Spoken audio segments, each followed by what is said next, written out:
Let's talk about designer fragrances that could easily be niche fragrances. Hi everyone, I'm Guerlain from Scented Moments channel, where I help you to discover the amazing world of perfumery. So in this video I have here 12 designer fragrances that smell niche. When I say smell niche, they smell unique, they smell expensive, they smell of a high quality perfume in the end. Unique and high quality, amazing blend, amazing quality of ingredients, at least to my nose, of course.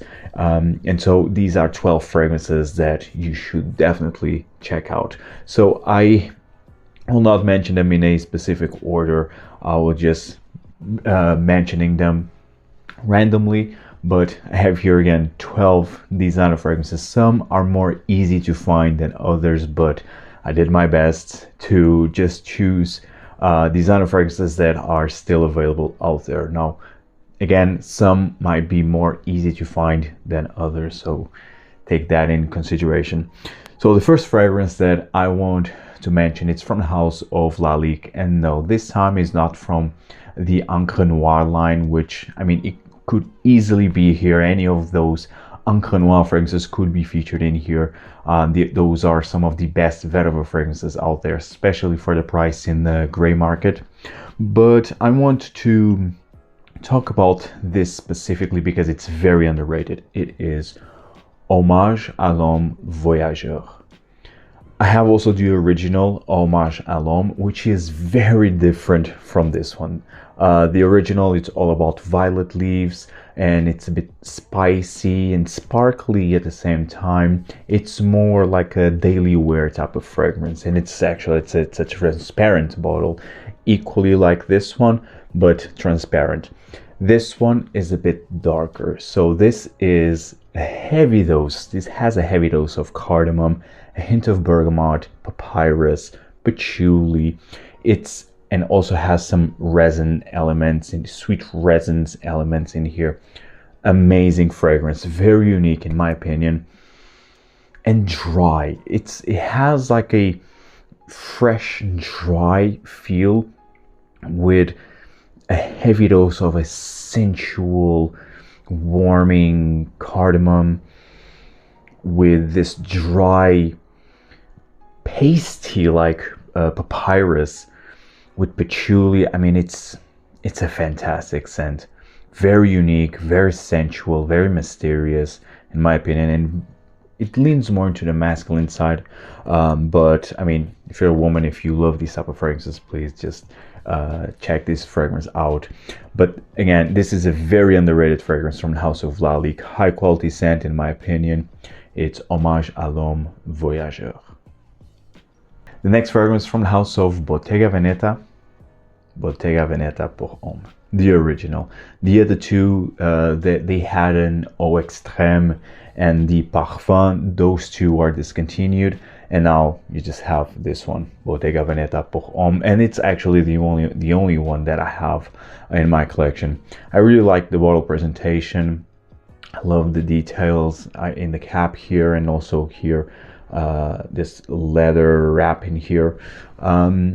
This fragrance is very unique. For me, the only downside is really the performance. I mean, it doesn't really push that much.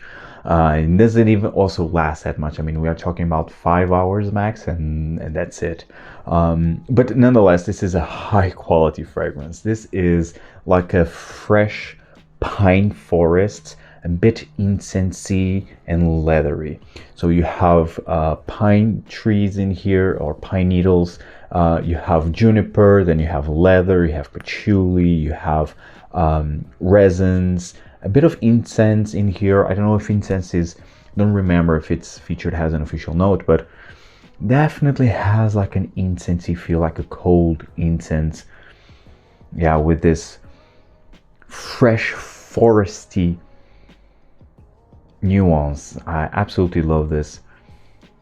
This for me, and it also has bergamot on the top. This for me could be classified as a modern chypre, because it has the elements. You have the bergamot on top, you have the patchouli, you have a bit of a mossiness, So this could easily be like a modern chypre. Then you have the leather, have a bit of vetiver.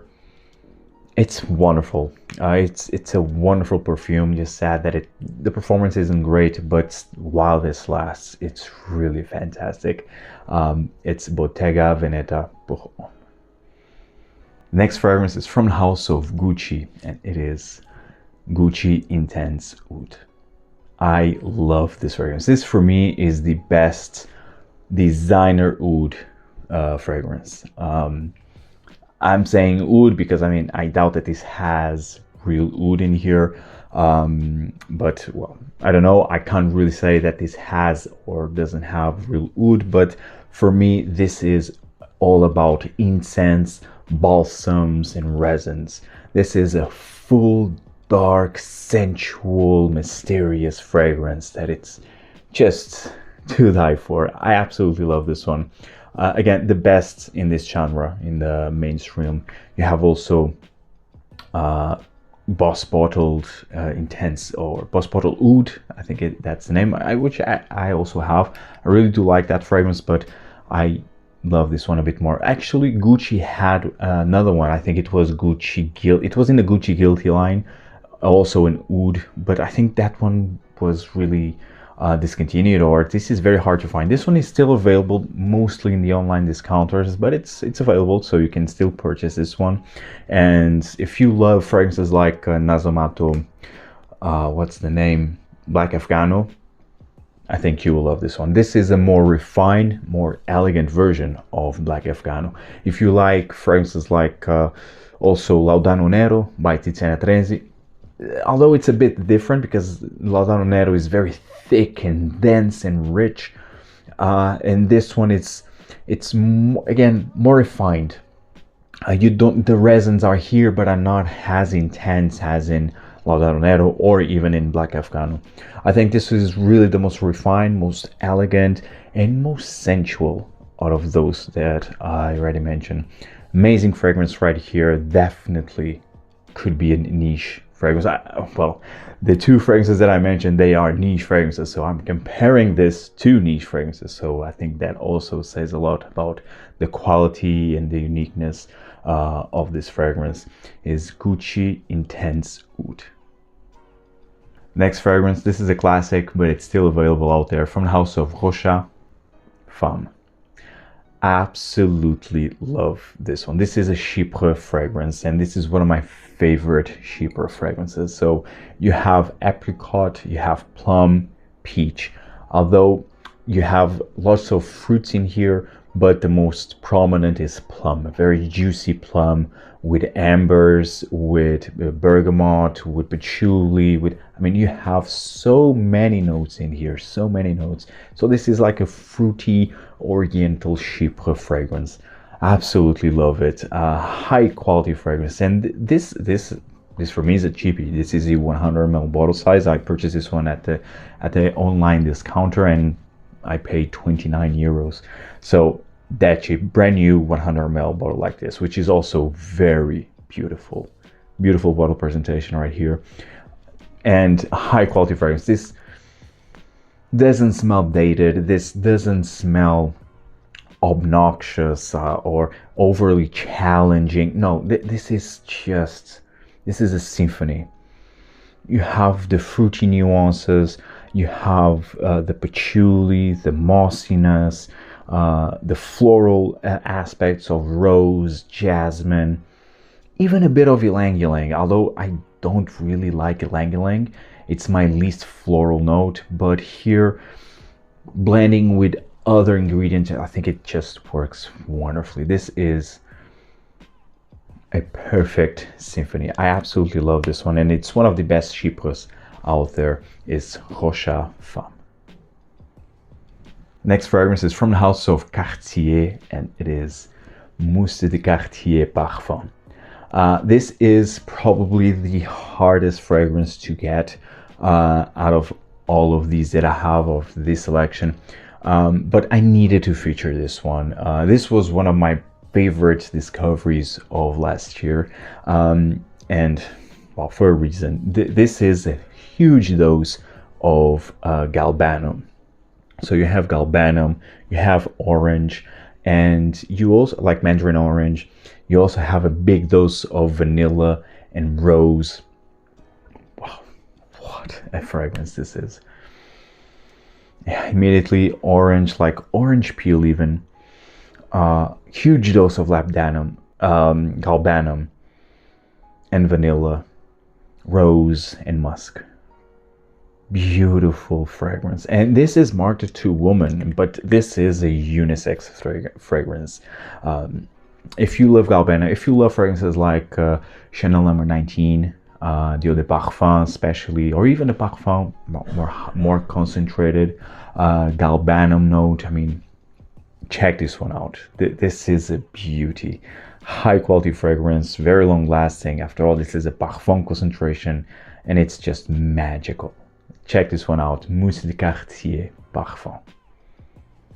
Next fragrance, I think this was discontinued or is soon to be discontinued, but it's still available in the online discounters, at least, from House of Narciso Rodriguez.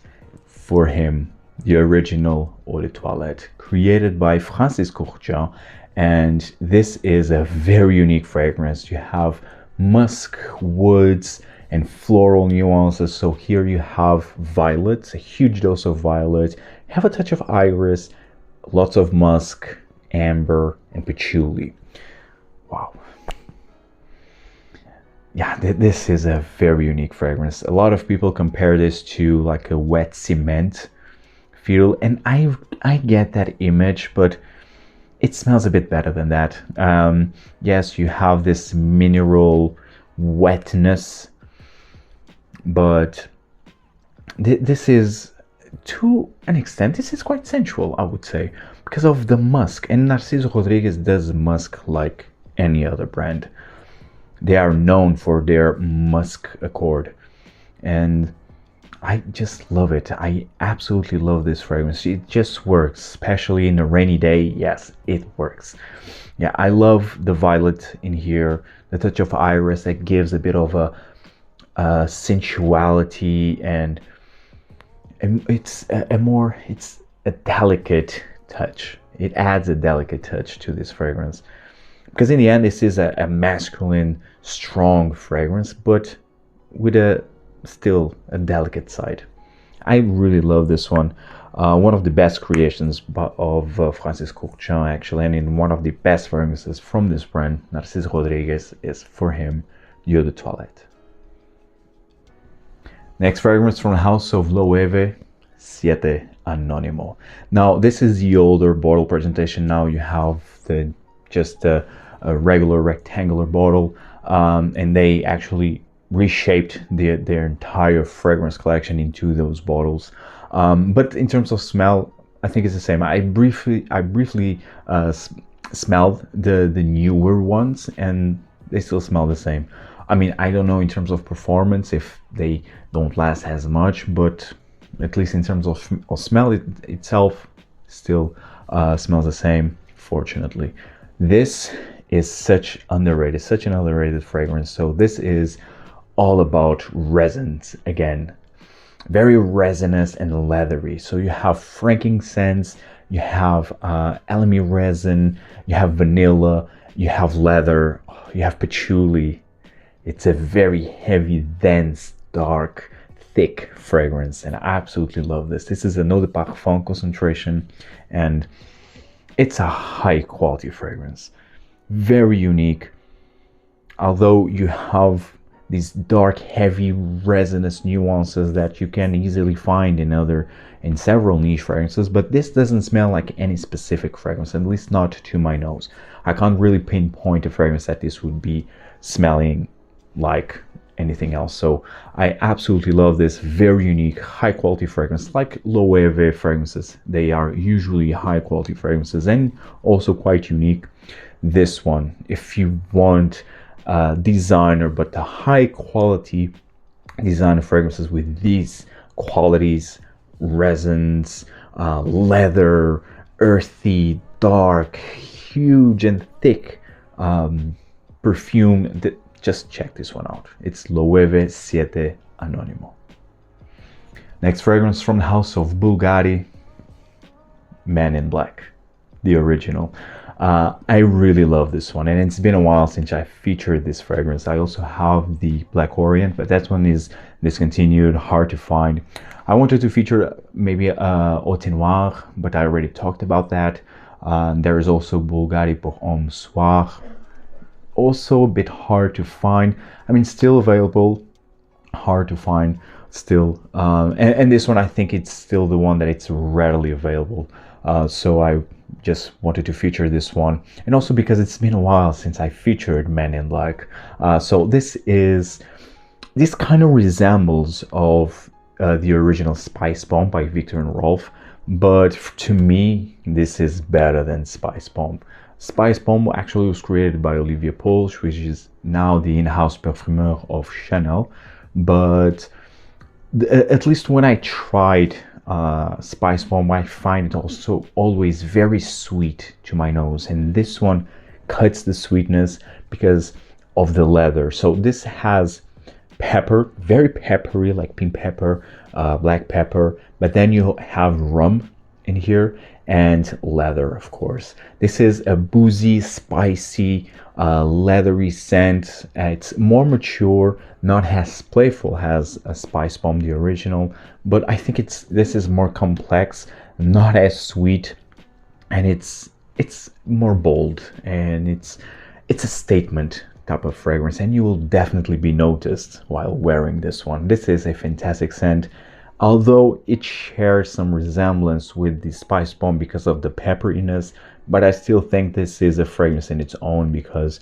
of other layers that this fragrance has, like the booziness, the leatheriness, the woodsy aspect. So I think this still is a fragrance in its own, unique, and really, this could easily be in a niche bottle. And I really always really enjoyed this bottle presentation of Bvlgari, this range of Bvlgari Man and Bvlgari Man in Black, and the other iterations of this fragrance. Absolutely love it. It's Bvlgari Man in Black, a beautiful, powerful fragrance. The next fragrance from the house of Guerlain, and it is Heritage, the original Eau de Toilette. Now, yeah, Guerlain, is it designer, is it niche? I will consider them more designer. This is pretty much available everywhere, and you can purchase this one also on the online discounters for a very affordable price. I mean, in the 50 euros range. It was a bit cheaper a couple of years ago, but now got more expensive, but still I think it's worth it. Unfortunately, they reshaped again this the bottle presentation. Now the Heritage nowadays, when you will smell Heritage, when you will find Heritage, you will find it in the bottle presentation, the same one of L'Homme. I don't know why they did that, maybe to cut costs, which I understand that, but I much prefer this one. I much prefer this bottle presentation. It smells more, it looks more classy and more classic even, gives like a vintage feel. I don't know, it's just my opinion, of course, but this is my favorite concentration, because you also have, I think you still have available the Eau de Parfum of Heritage. Not as good. This one is much more, has more layers, and it's more complex. The Eau de Parfum, I feel it's very close and doesn't really bloom. I mean, it's patchouli, vanilla, and doesn't really develop. It's a weird fragrance in that matter. That's why I much prefer the Eau de Toilette, because you can really see the changes, the spices, the sandalwood, the patchouli. I mean, the patchouli, it's the most prominent note. You have this earthy, bit damp patchouli with a bit of sandalwood, some pepper in here, and I absolutely love this high quality fragrance, and it's my favorite of this heritage collection of Guerlain, like counting with Habit Rouge, Vetiver. Actually, of those three, at least, this is my favorite. But I have them. I have the three. I love the three, but I still prefer this one a bit more because of its woodiness, because of the earthiness, because of its this, although it smells a bit classic, but smells modern at the same time. I know it's hard to explain, but in the end, I think this is a fantastic scent. A great patchouli. If you love patchouli, I think you should definitely try this one out. No, I didn't try the newer version of Heritage. I don't know if they reformulated or not. I hope not. Usually, I mean, even if they reformulate, I mean, I believe that the reformulation was not that bad. I want to believe because usually Guerlain does nice reformulations, I would say. So I will not be very concerned about that. But maybe just in terms of performance, but in terms of smell, I doubt that they would really change the smell. So just try this one. Although this is already a classic, but still, I think it still smells modern. And it's a great scent. It's a great spicy, woodsy, bit sweet, with a sweet resin undertone because of the vanilla. I love it. Heritage, Dior de Toilette, not Dior de Parfum, Dior de Toilette by Guerlain. It's a niche fragrance almost. And the next fragrance is from the house of Hermès, and here, I mean, I could mention so many fragrances from Hermès that they smell like niche. I mean, Guerlain also, I mean, Habit Rouge, but you have Mitsuko, Shalimar. Actually, you have a lot of niche fragrances that are inspired by those fragrances from Guerlain. So Guerlain is a brand that, I mean, just choose one, really, especially the old Guerlain. Hermès is the same. Hermès, I mean, just pick one, and yeah, it smells like a high quality fragrance, even though it's a designer, but it's still a high quality fragrance. This one is one of my favorites. It's like top 3 favorite Hermès, and it is Bel Ami Vetiver. This is a chypre. This is like a leather chypre fragrance created by Jean-Claude Ellena when he was still the in-house perfumer of Hermès. I think this was released in 2015, so it's not old. I mean, it has its years already, but it's quite recent, I would say. And of course, this is a flanker of the original Bel Ami, which I don't have because I have Pure Distance M, which it was discontinued, unfortunately. But well, it is what it is. But maybe I will grab a bottle of Bel Ami, the original, because I also love that Sentiene. But this one, so the original Bel Ami, it's very spicy, very leathery. Here, the spices are very toned down. And you have, of course, vetiver. So this for me is a very dry, dusty leather with an earthy, grassy vetiver. It's amazing. Oh, it's so masculine. This is very masculine in my opinion. Very gentlemanly, a rough fragrance that I absolutely love. It's really one of my favorite leathers. And I love the combination of leather and vetiver in here. I love it. It has still a bit of a spicy undertone, but I can't really pinpoint what type of spice it is. Even this for me, it's really a dry, dusty leather with vetiver, with this grassy, earthy vetiver. Absolutely fantastic. A very intense fragrance, actually. I think this is an eau de toilette, yes.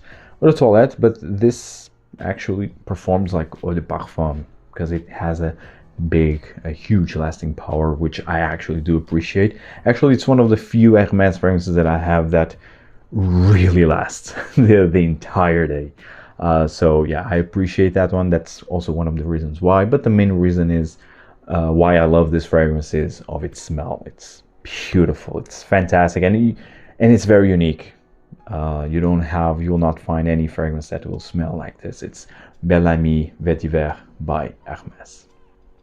Next fragrance, and this is very popular, from the house of Dior, Dior Homme Parfum. And this is the original bottle presentation, the 75 ml, which is the only one that I have. I purchased this one already, I mean, 4 years ago. at least. And I'm very proud to have this. Yeah, 4 years ago it was, and I'm very proud to have this one. This was Love at First Sniff. It's one of my favorite designer fragrances ever. I was very concerned when they kind of reshaped, reformulated, remarketed the Dior Homme line. I was very concerned, but yeah, I'm happy that they kept this one now in the 100 ml. Smells the same. I already had the opportunity to smell the now the newer version, let's say, of Dior Parfum. Still smells the same. Nothing changed, fortunately.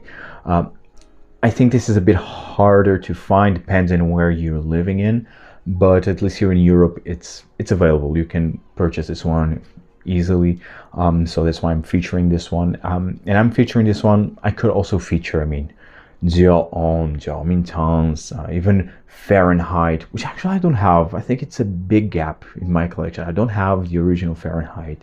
I have the Aqua Fahrenheit, Fahrenheit Le Parfum, but I don't have the original.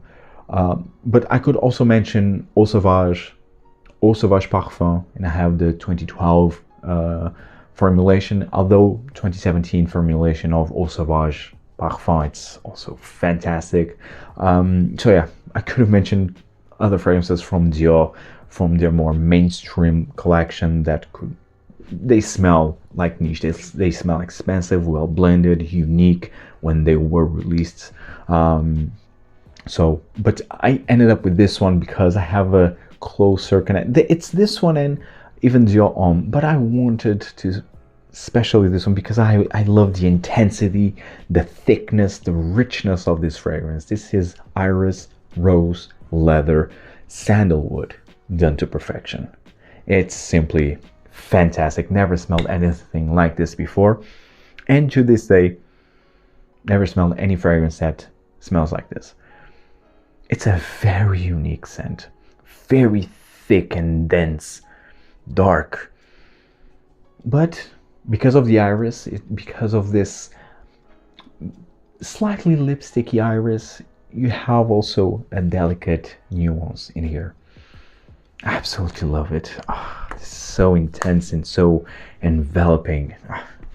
Yeah, this is a niche perfume through and through. This is a niche perfume in a designer bottle. Absolutely love this one. It's Dior Homme Parfum. And last but by no means least, Chanel. And Chanel, it's another brand, designer brand that, just choose one and it smells like niche. This Chanel, it's a very special brand for me because, well, last year I really discovered Chanel, like Chanel fragrances, and I am in love with this brand. But yes, this fragrance specifically I wanted to feature because it's, to this day, is my favorite, let's say, masculine Chanel fragrance, and it is Égoiste. I love Égoiste. Égoiste is everything to me. Actually, I had the opportunity. This is the current bottle presentation. I had the opportunity to smell the previous bottle presentation, the previous batch, let's say, of this fragrance, and it's a more slick bottle, and here it's metal, if I'm not mistaken. Wow, it's a heavy dose of sandalwood. It's more creamy and thick and rich sandalwood. This one, this is a newer fragrance, the newer version of Égoiste, and actually I already have this one for a couple of years already. I would say, yeah, a couple of years, 3 years maybe, that I have this one, and it was love at first sniff. When I tried back then, it was love at first sniff. Immediately grabbed the bottle. So the sandalwood in here, although still prominent, but it's different. It's not as creamy and not as rich. Now, this is for me a spicy, very spicy fragrance with carnation, touch of rose, sandalwood. Now, the sandalwood here is definitely more dry and spicy, and the carnation here is more vivid. I feel that the carnation, it seems like they amped up more the carnation which I absolutely love. I love Carnation actually, and Carnation is so underrated. It's such an underrated floral note. It's so good, so masculine, so gentlemanly, so sophisticated, so rich. I still love this. The new version of Égoiste smells amazing. The previous version, closer to the original version, it's more, again, more of a creamy, thick, rich sandalwood, and this is more dry, definitely not as creamy, more spicy, and more carnation. I feel more carnation in here, and I love it. Carnation is such a masculine note. And you have a great carnation also that you will find is in Serjoff, Casa Morati 1888, which is actually my top three. It's in my top three favorite Serjoff fragrances, but still very different from Égoiste, but also amazing carnation in there. But it's a very underrated note. Yes, I understand that gives a more mature feel, but it adds depth to a fragrance, and I love that, and that's why this Égoiste is being featured in this video to start. So yeah, this is everything. I absolutely love Égoiste. This could be signature scent, but this is a more signature scent for the cold weather, because I think this is too intense for the summertime, for example, and even for the warmer days of spring. I think this is a bit too intense because it has a complexity into it, and it's very heavy. It's a heavy fragrance, so I think this works better during the fall and winter time, maybe colder days of spring, maybe. But yes, this is like signature scent for the colder weather. Absolutely love this one. It's really classy. It's rich. It's sophisticated. It's gentlemanly. It has everything. It's a Chanel fragrance in the end, and this could easily be a niche bottle or a niche brand, whatever. Or well, Chanel, it's almost a niche brand. Their uniqueness, the image, the luxuriness that they transmit. I mean, they are up there, definitely. It's one of my favorite designer brands overall. Guys, I hope you enjoyed this video. Tell me in the comments down below what fragrances in your opinion smell like niche. They smell expensive, they smell of high quality from the blend, from the uniqueness. Tell me what fragrances would you pick, and see you in the next video. Take care, guys. Ciao.